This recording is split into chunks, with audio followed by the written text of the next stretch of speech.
no son zesfenu meden olo sulupu prosoli honestitozen totelos ochronos. In this episode, we're going to try to introduce Plato, the most famous student of Socrates, but also that figure who has perhaps done more than any other single ancient Greek philosopher to shape ideas of what philosophy is, the meaning of the love of wisdom, through the genre of dialogue and conversation. So in our next few episodes, we'll look in a more focused and scholarly way at Plato's biography and core works and ideas.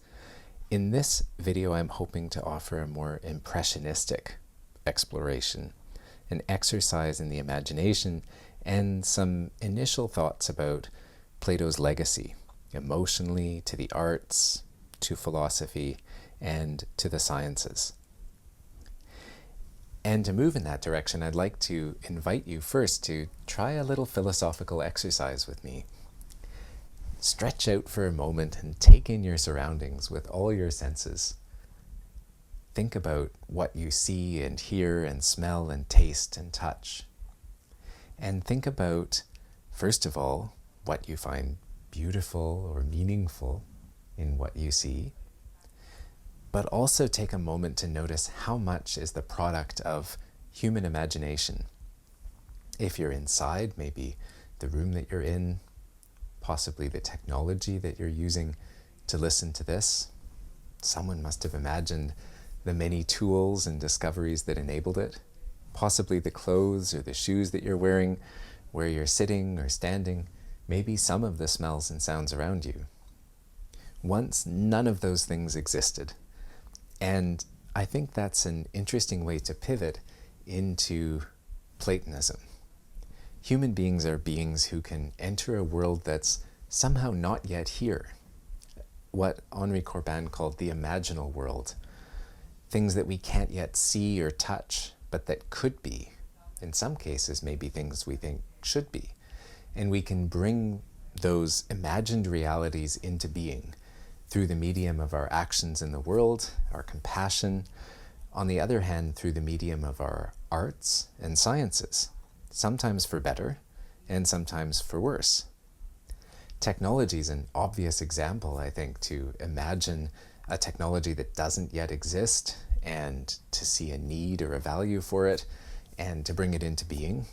Sometimes it has good or bad consequences that are difficult to foresee, but the ability of human beings to envisage what isn't here and to bring it into practice is really exemplified in technology. But you can also think of other and deeper cases than that. Some of the romantics, like John Keats, wrote about the power of imagination to recognize a subtle connection between beauty and truth, which is a very Platonic idea. Keats wrote, "I'm certain of nothing but of the holiness of the heart's affections and the truth of the imagination. What the imagination sees as beauty must be truth."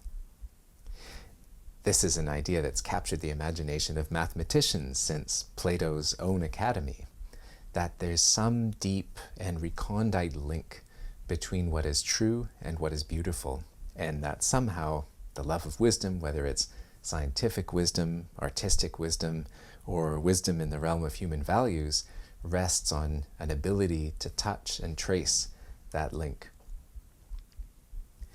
There's a lot of ways to think about this in practice, and one which is both risky and easy to take too far, and yet may be valuable in seeing why Platonists have cared about the imagination in practice, is to let ourselves for a moment close our eyes and wonder, what would there be more of in an ideal world? Talking about ideal worlds can be dangerous and even destructive, as utopia makers since Thomas More have noticed. But if we just dream for a moment, imagining we stepped out of doors tomorrow morning and found our world inexplicably transformed, genuinely and humbly for the better somehow, what would that be like for you? If you think for a moment, you could try to just write down any word that comes to you. You might pause here for a moment to think. if you did wake up to a better world, what would there be a little more of in a word?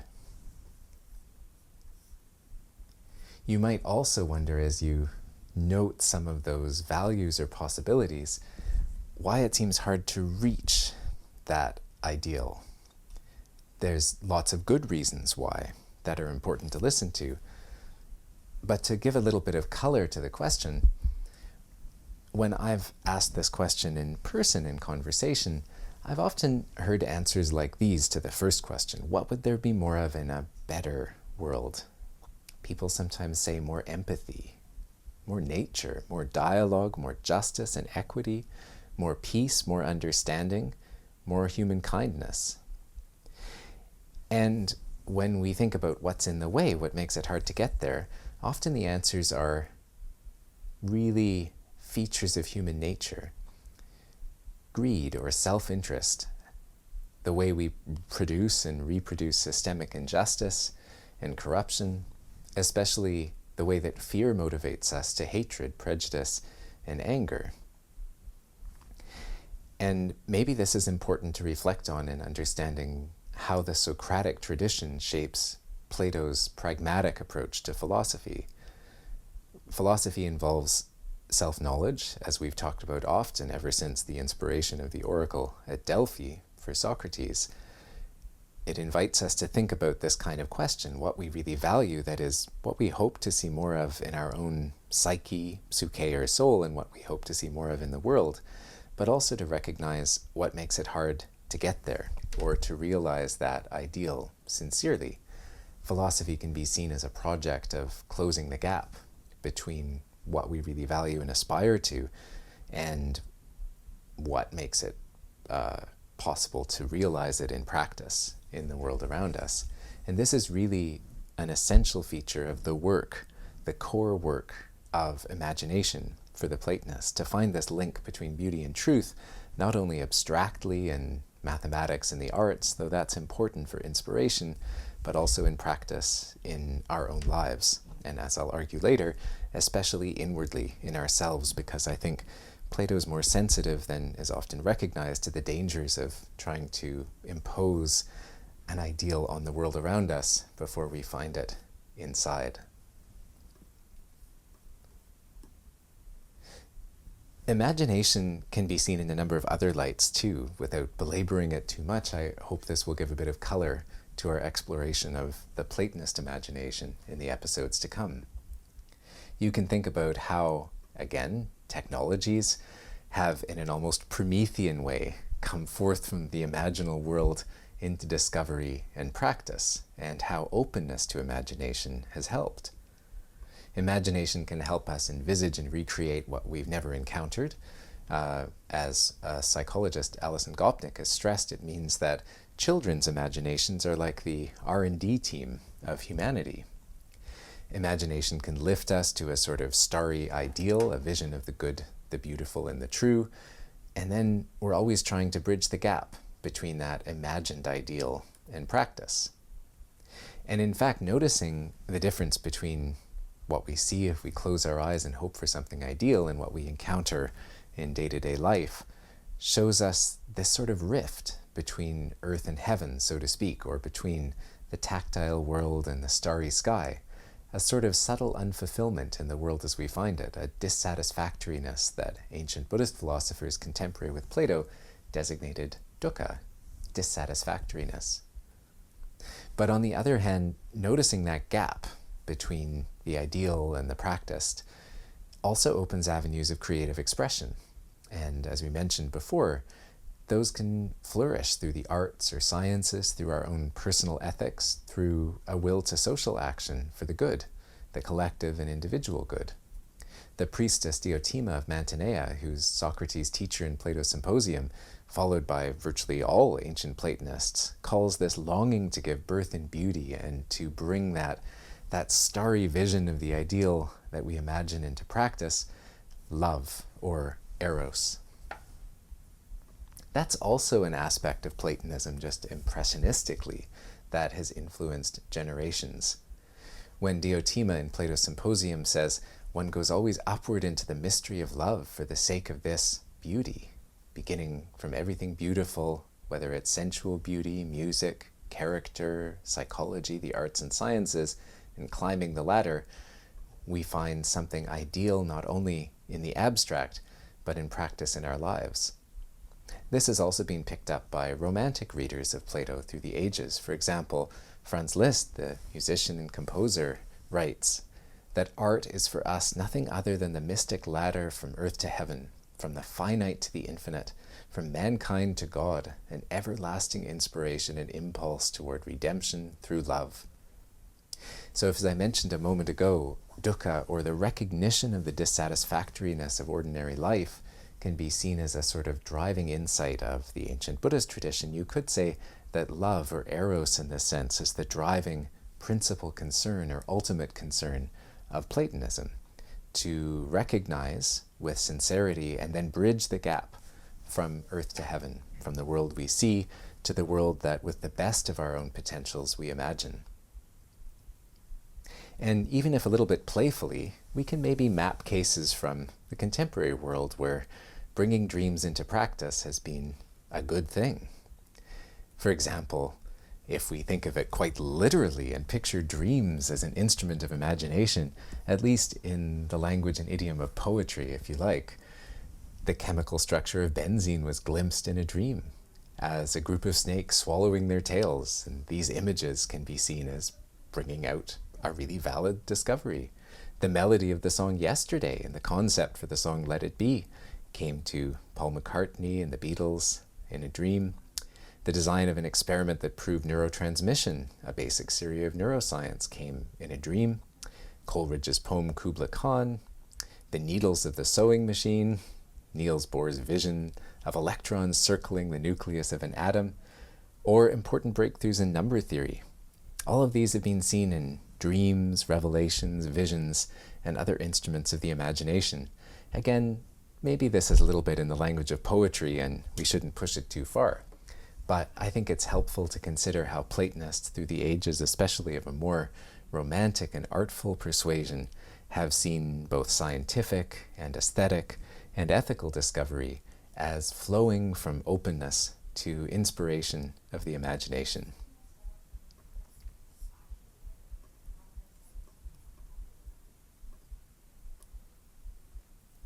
Plato himself was driven to look for extraordinary visions in his philosophy and capture them in prose, in dialogue, especially dialogues featuring his own teacher, Socrates.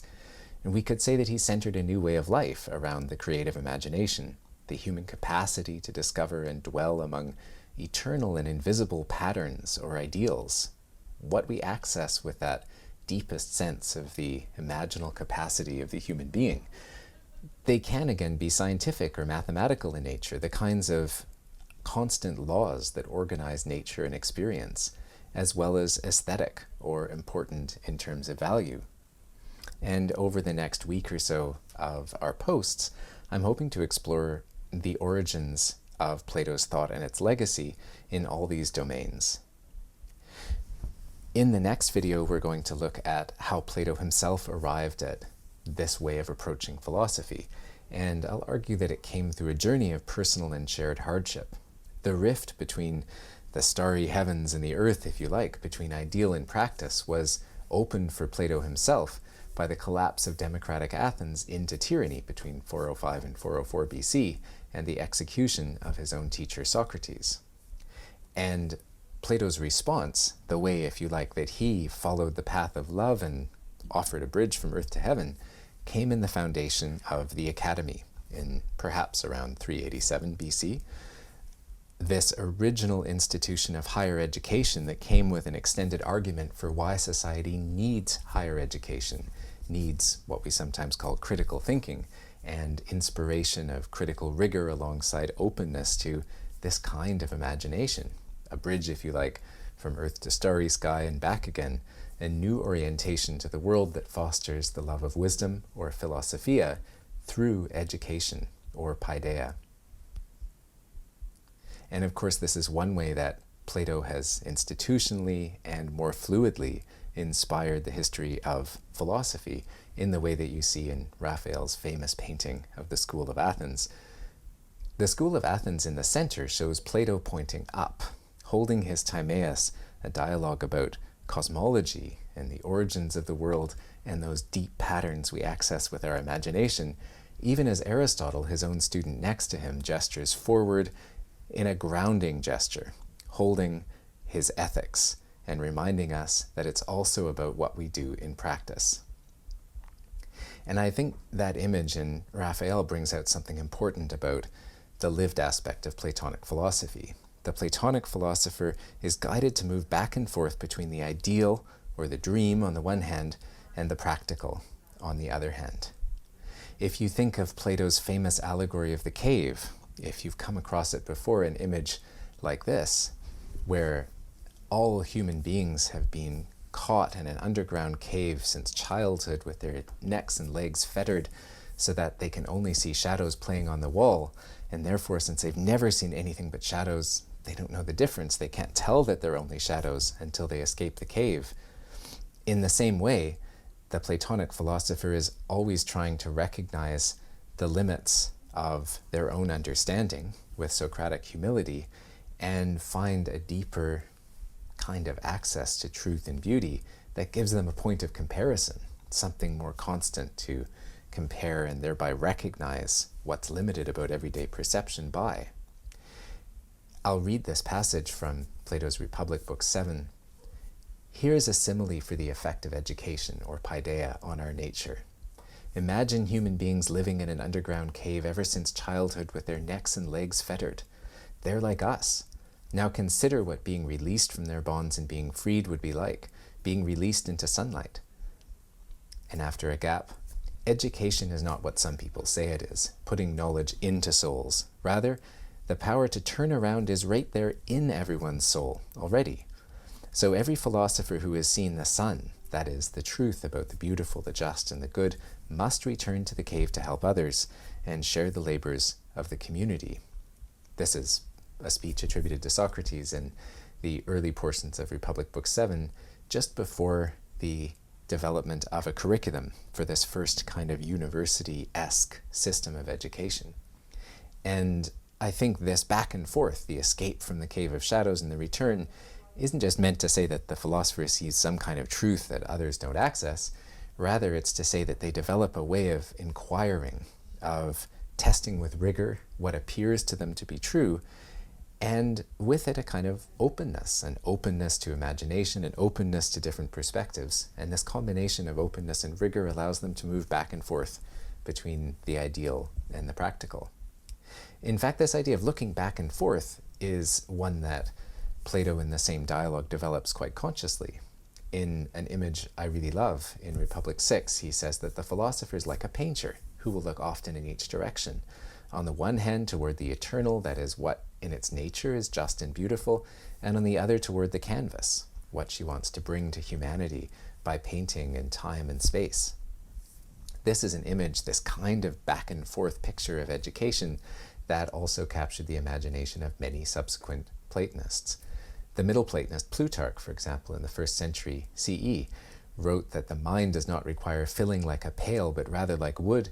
It only requires kindling to create in it an impulse to think independently and an ardent longing for the truth.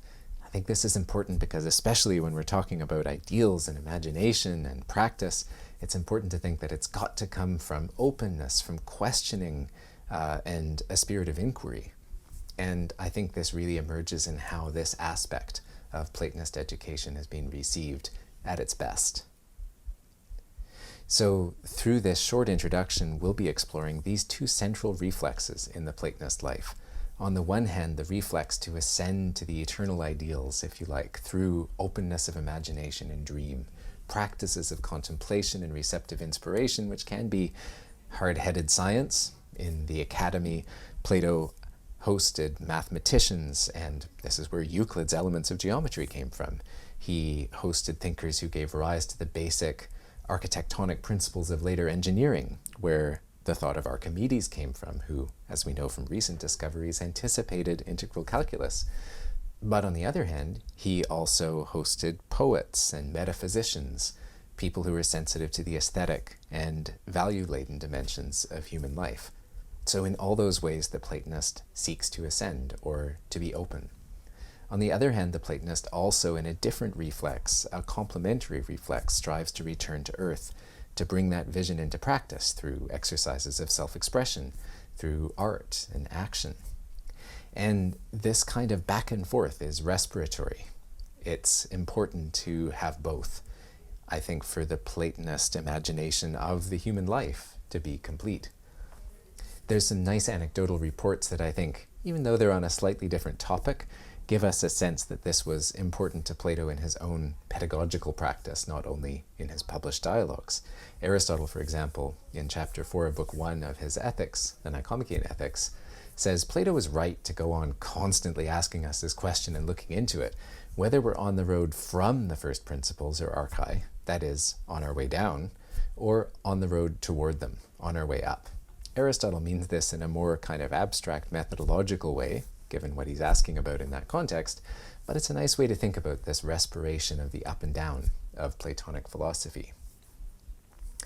I'd argue that what matters most here is not the fact of this rift between, and I mean this in a very loose sort of poetic way, the heavens and the earth, that is the ideal or dreamy and the practical, but on the other hand, the possibility of an uncompromised bridge or respiratory movement in between them.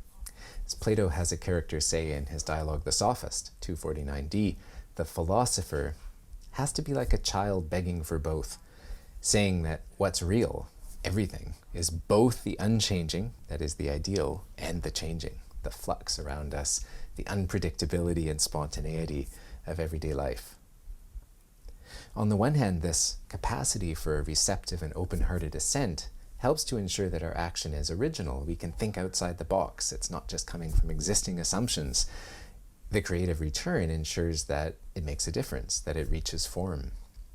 Plato's own ideas also were pretty original in the view of his contemporaries, whether it was the basically mathematical nature of reality, his rehabilitation of a Pythagorean metaphysical thesis, or his social view about the fundamental equality of women and men in Republic 5 in respect of education and leadership, or perhaps the ideas about gender fluidity that he offers the comic poet Aristophanes in the Symposium, or the Socratic intuition of universal human goodness that led to the first Cynic and Stoic calls for the abolition of slavery in antiquity. In general, I think we can see in Plato the spirit of Victor Hugo's comment that originality consists in returning to an origin, returning through one's resources to the simplicity of the first solutions, or, again, as Aristotle quotes Plato as saying, back to the first principles.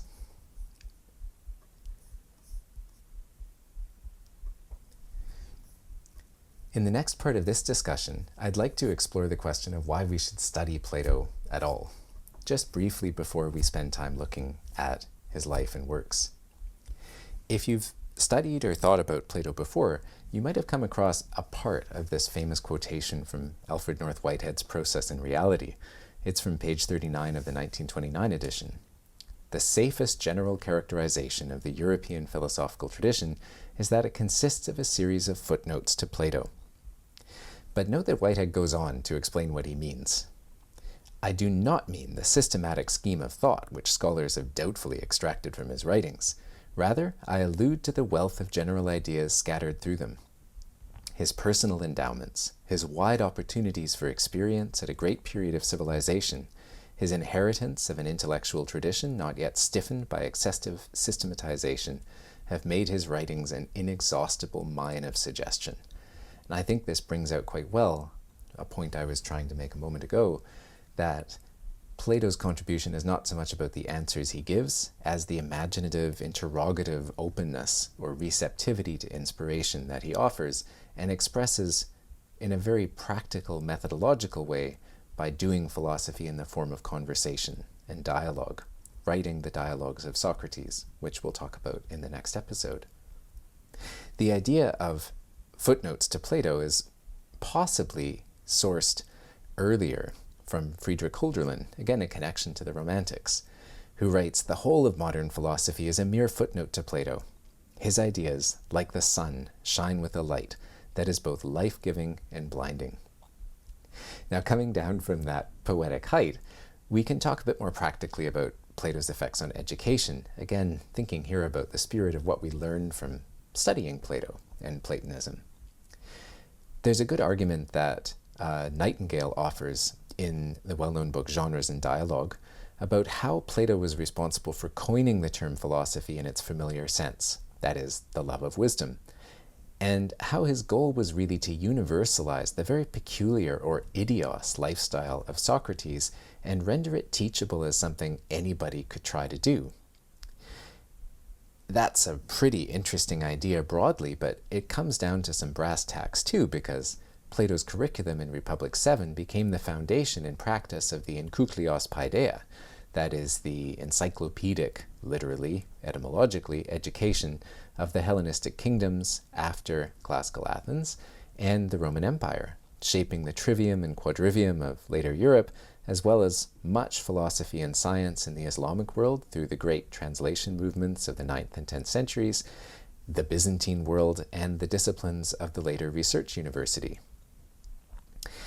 It's helpful to remember, incidentally, that philosophy, up until quite recently, included the sciences and many other areas of inquiry. Philosophy, after all, as the love of wisdom, is really inclusive of everything going on at a university in this broad sense. It's all inquiry for some kind of wisdom in a particular domain. The word science was introduced in the 19th century because of a really interesting debate between Whewell and Coleridge, but we'll leave that to the side for now. Just to say, when Isaac Newton was doing science, he would have called himself doing natural philosophy. But there's also aesthetic philosophy, like the arts and literature, moral philosophy, ethics, social and political theory, mathematical philosophy, which in antiquity would include geometry, engineering, harmonics, and astronomy, even theology, the study of the divine or constant in the universe. All of this has some historical connection back to the way that Plato framed the importance of educational inquiry via the educational systems of the ancient world and how they were received and transformed. Our own vital reflexes are arguably in a constant push and pull with Plato's, ranging from the tension on the one hand between rationalism and impassioned romanticism to the quest for a more egalitarian society. We can see the divisions of Platonic philosophy, especially as Aristotle systematized them later, in modern research universities. I'm picturing here the old doors of the Bodleian Library at Oxford, labeled natural philosophy, moral philosophy, and others. You can even think of many of the names of disciplines at a university, so many of them being Greek: democracy, music, drama, mathematics, tragedy, architecture, history, pharmacy, physics, and much more. All of these, in a way, are compartments of the love of wisdom. That's one way of thinking about the importance of Plato's legacy and the value of studying Platonism, both that spirit of the practical imagination and some of the ways that educational curricula and the research university have been shaped by Plato. But we can also think a bit more loosely and broadly about the ways that Plato's legacy shaped ancient philosophy and many other areas of inquiry and creative production today. This is a very broad and impressionistic overview, and we'll do a deeper dive into some of these later. In particular, I won't talk here about specific schools of ancient Platonism, which we'll spend much more time on later, but I'll just give a few examples from antiquity before going on to more modern and familiar cases. It's important to consider, I think, that ancient philosophical schools consistently drew inspiration from Plato's teaching techniques and ideas, even 7, 8, or 9 centuries after his own life. One wonderful example of a professor of Platonic philosophy who exercised an enormous influence in antiquity is Hypatia of Alexandria, who was recently portrayed in a 2009 film. Born in the later 4th century CE, many centuries after Plato's own life, she exemplifies his ideals. She is a mathematician, a professor at the Museion, which itself drew some of its educational structure from Aristotle's school, which in turn was inspired by Plato's Academy. And she did this sort of contemplative, imaginative work. She wrote commentaries on key algebraic problems. She was a mathematical innovator in the field of conic sections. She probably edited Ptolemy's influential Almagest, contributing to ancient astronomy, and she constructed practical instruments like astrolabes and hydrometers that helped to measure the flow of the river Nile. She followed the Neoplatonic philosophy of Plotinus, which we'll talk about later in our episodes. But she wasn't only an abstract theoretician looking toward the sky or the starry heavens, as we've said before. She was also very practically interested in the well-being of her society and putting those ideals of justice and beauty into practice. She promoted religious and political dialogue and tolerance, even though she herself fell victim to the anger of a mob and was murdered in 415 in the middle of a wave of sectarian violence. But, like Socrates, her practice was inspirational. Hypatia was an example for generations of free-thinking metaphysicians, scientists, and philosophers, including all subsequent Neoplatonists very nearly, and she points to the key role of Alexandria in advancing ancient Platonism. It's interesting to think about how the portrayals of Hypatia in antiquity track the perception of Platonic philosophy. If you think, for example, about how Socrates of Constantinople, no relation to the early Socrates, describes her in the 4th century, not long after her own life, he's very laudatory. There's a woman at Alexandria, he says, named Hypatia, daughter of the philosopher Theon, who made such attainments in literature and science as to far surpass all the philosophers of her own time. Having succeeded to the school of Plato and Plotinus, that Neoplatonist we mentioned, she explained the principles of philosophy to her auditors, many of whom came from a distance to receive her instructions. On account of the self-possession and ease of manner which she had acquired in consequence of the cultivation of her mind, she often appeared in public in the presence of the magistrates. She gladly went to an assembly of men, for everyone, on account of her extraordinary dignity and virtue, admired her the more. So, a very laudatory portrait of her influence and her public philosophy, her putting into practice the ideals she attained through philosophical study, and her unique ability to inspire others in tolerant and healthy dialogue. If you move forward a few centuries to John of Nicaea, there's a very different portrait of Hypatia, looking back in time toward a perception of the philosopher, especially the powerful woman philosopher, as somehow dangerous. In those days, John writes, there appeared in Alexandria a female philosopher, a pagan named Hypatia, and she was devoted at all times to magic, astrolabes, and instruments of music. Note that those feats of engineering have become something dangerous. And she beguiled many people through her satanic wiles. And the governor of the city honored her exceedingly. Well, why would that be? Not such a laudatory perspective then. She had beguiled him through her magic.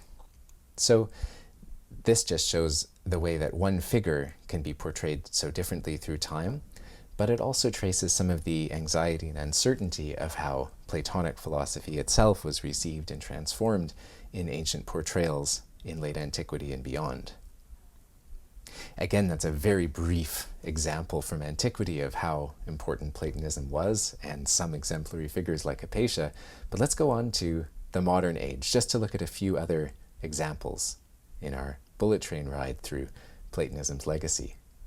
Take Werner Heisenberg as another example, who lived from 1901 to 1976 and was awarded the 1932 Nobel Prize in Physics for the creation of quantum mechanics.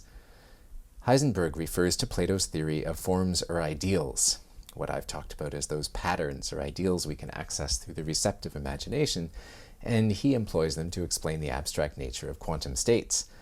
I won't even hope to explain why here, but I'll just quote Heisenberg. "My mind was formed," he wrote in Physics and Philosophy, "by studying Plato. Modern physics has definitely decided in favor of Plato. In fact, the smallest units of matter are not physical objects in the ordinary sense. They are forms, ideas which can be expressed unambiguously only in mathematical language." Again, the connection between beauty, truth, and elegance as an important aspect of the Platonic imagination and scientific discovery. Or take Erwin Schrödinger. He was awarded the 1933 Nobel Prize in Physics for quantum mechanics, and he wrote, Plato was the first to envisage the idea of timeless existence, that kind of starry ideal, and to emphasize it, even against reason, as a reality more real than our actual experience in ordinary life. So there's more particular ways that these scientists talk about the inspiration they found in Plato, and of course, that's not to assert that it can be put simply or superficially, but I think it shows the amazing and enduring legacy that the way he pictures philosophy so openly and so inquiringly has had in many fields, even to the modern day. The same applies when we think about mathematics. And if any of you have studied some modern mathematicians with Platonist leanings, you might almost certainly think of the great Sir Roger Penrose, who also held the 2020 Nobel Prize in Physics for the discovery that black hole formation is a robust prediction of the general theory of relativity, and shared the 1988 Wolf Prize with Stephen Hawking. Penrose writes, "To me, the world of perfect forms, those Platonic ideals, is primary. That was Plato's own belief, its existence being almost a logical necessity. And the mental and material worlds are the shadows of that ideal." This is a nice reference, of course, that Penrose offers to the allegory of the cave. Or again, he writes in Road to Reality 1.5, "Mathematics is crucially concerned with the particular ideal of truth. Plato himself would have insisted that there are two other fundamental absolute ideals, namely, that of the beautiful and of the good. I am not at all averse to admitting the existence of such ideals." This, incidentally, points to a nice pressure point in what is broadly acceptable modern Platonism, at least for some. That is, that in mathematics and the sciences, there's a kind of unrealistically extraordinary effectiveness of mathematics, and that somehow elegance and truth interplay well with parsimony in mathematical hypotheses and the use of mathematics to model nature. That's not too contentious, and maybe you can talk, although there's lots of debate about this in the philosophy of mathematics and physics, maybe you can talk about the constancy of physical laws as kind of analogous to the sort of thing Plato is reaching for in the theory of ideals or forms. But the fact that Plato talks so easily about those ideals in the same breath as aesthetic and value ideals like the beautiful and the good, that's a little trickier. So it's interesting to see Penrose finding such an easy connection between them. This Platonic realm is not just an abstract mathematical playground, but it is the very blueprint of reality. The perfect forms are the mathematical structures and concepts that underpin the laws of physics, and by extension, all of physical reality. Penrose himself doesn't write this, but it's a paraphrase in Geometry Matters in July 2023. But it's a lovely way to express, somehow, this kind of confidence in the Platonic ideal.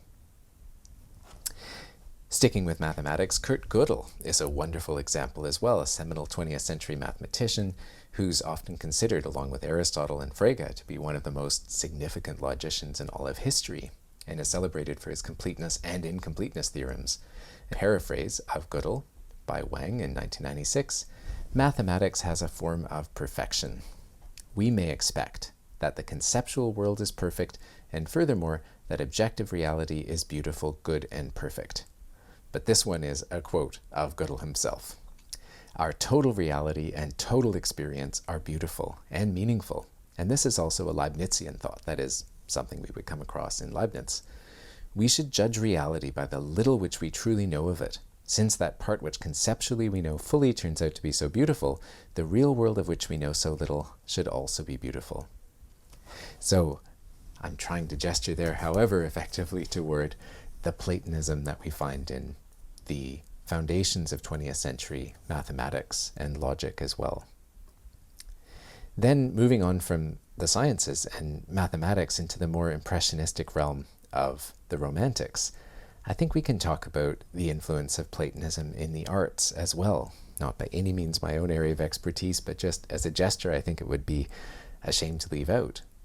Think of how Impressionist painters like Vincent van Gogh paint not only what the eye can see, but the impression, the kind of vivid, nourishing impression behind it, to the best of their ability.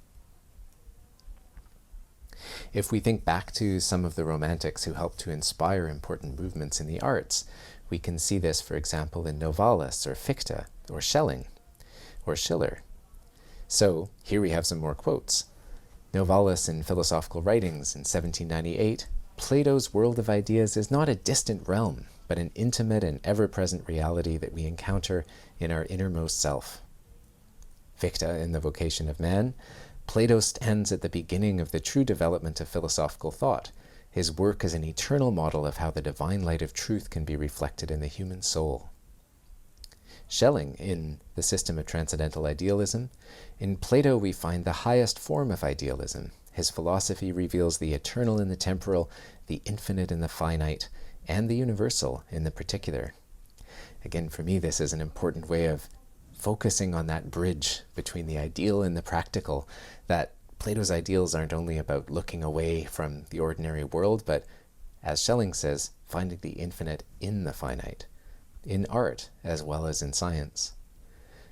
Or Schiller on The Aesthetic Education of Man in 1795, in Plato's writings we encounter the sublime harmony of thought and poetry, a unity that elevates both the mind and the heart.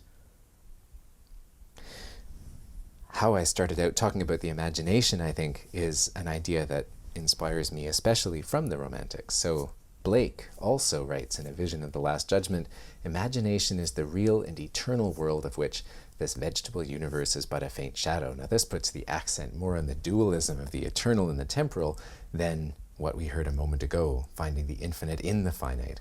But we find both tendencies in ancient Platonism. On the one hand, this tendency to almost shut our eyes and look away from the ordinary toward the ideal, and on the other hand, the impulse to find the one in the other.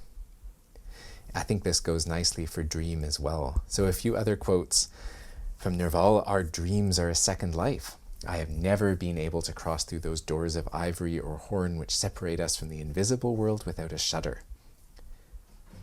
From Coleridge, the primary imagination I hold to be the living power and prime agent of all human perception, and as a repetition in the finite mind of the eternal act of creation in the infinite I am. So we think of this kind of romantic and artful reception of Plato. Now, before, when we talked about the sciences and mathematics, the emphasis was on the marriage of truth and beauty and elegance and the recognition of constant eternal patterns. That's really, I think, what some of the early scientists we looked at, like Heisenberg and Schrödinger, meant by describing Plato as right from the point of view of the modern sciences. But here we're looking at something much more existential, the access we get to that kind of beauty and constancy through dream and the imagination. That individualism is also something interesting to draw out in the links and potential differences between ancient Platonism and modern receptions that are more passionate and individualistic. So, for instance, there is a tradition in ancient Platonism of depicting Socrates himself as extremely individual and unique. The character Alcibiades in the Symposium, for example, says you could say a lot of marvelous things about Socrates as Plato's ideal, but as a whole, he is unique. He's like no one else in the past and present. He's so bizarre, so unusual. No one is remotely like him.